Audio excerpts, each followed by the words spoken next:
இதுவா என்ன பொசிஷன் எடுத்து உட்காருது? இது வந்தாலே ஏதாவது வில்லங்கத்தோட தானே வரும். இவங்க இங்க வந்தா என்ன போஸ் இது?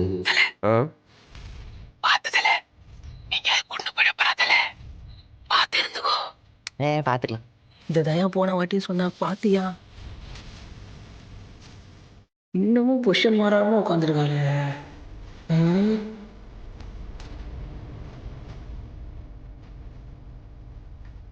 என்னடா குட்டி, என்னாச்சு?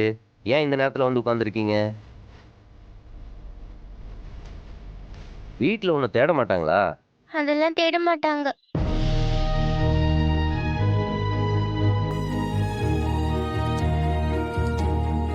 என்னாச்சு?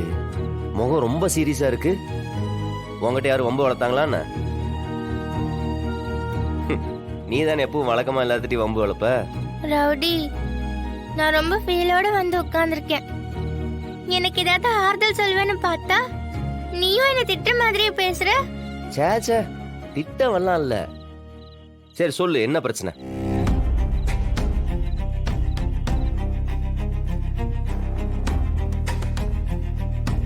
இங்க பாருங்க லிமா, அவளே அவ பண்ணது தப்புன்னு புரிஞ்சுக்கிட்டு என்கிட்ட வந்து சாரி கேட்கணும். அவ சாரி கேட்டாதான் நானும் பேசுவேன். இப்போ வீட்ல பயங்கர கோவமா இருக்காங்க. என் நிலைமைய பார்த்தா உனக்கு சிரிப்பா இருக்கா ரவுடி? சரி நீயே சொல்லு. டெய்லி 10 பிரச்சனையை வாசல்ல கொண்டு வந்து விட்டேன்னா வீட்டுல இருக்கவங்க டென்ஷன் ஆகாம என்ன பண்ணுவாங்க? ஆனா நான் நியாயமா தானே பண்றேன். மத்தவங்களுக்கு அது தப்பா தெரியுதே. இப்ப யார் உன் மேல கோவமா இருக்காங்க? உங்க அம்மாவா அப்பாவா? ஏ ரவுடி, நீ சின்ன வயசுல இப்படி எல்லாம் சேட்டை பண்ணுவியா?